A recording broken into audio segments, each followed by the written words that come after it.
Il faut savoir comment on arrive à ça, comment on respecte autrui, comment on comprend peu à peu autrui de mieux en mieux. Tout cela exige un effort, un travail. Et puis la jouissance du monde, c'est pas simple non plus.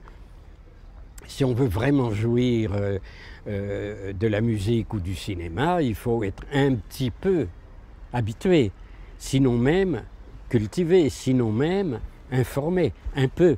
Ça exige peut-être un petit peu de travail. Si on veut jouir de la richesse des mœurs et des différentes sociétés, ben, il faut se mettre en route, il faut se mettre à voyager intelligemment, à souffrir pour être heureux, etc.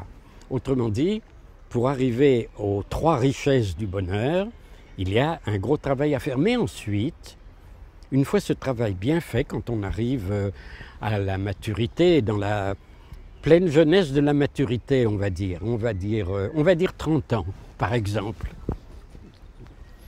Tout ça est... Voilà, exactement. Quand on arrive à cet âge, on peut dire qu'à un certain moment, si on a parcouru tout ça, on peut accéder à... Maintenant, on va préciser le mot bonheur.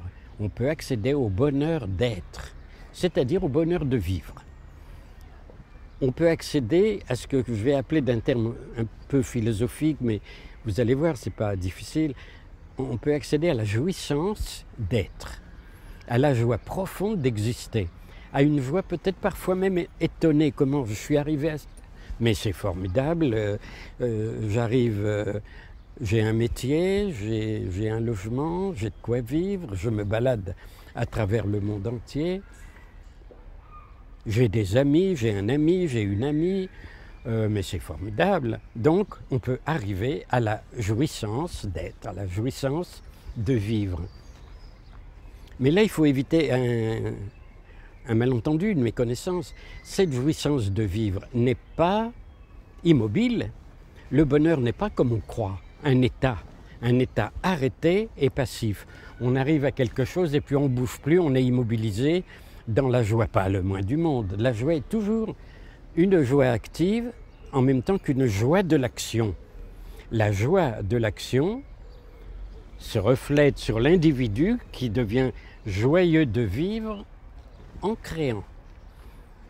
La joie de vivre devient une joie de vivre en créant. Parce qu'en créant, quelle que soit l'œuvre que l'on crée dans quelque domaine que ce soit, en créant, on crée un univers dont on devient le créateur, évidemment.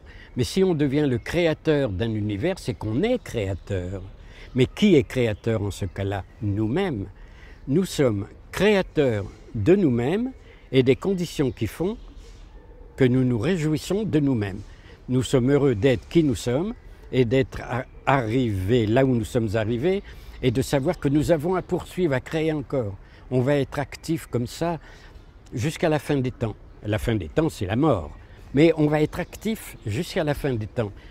C'est ça le bonheur. Le bonheur est une activité de second niveau, à la fois réfléchie et intense.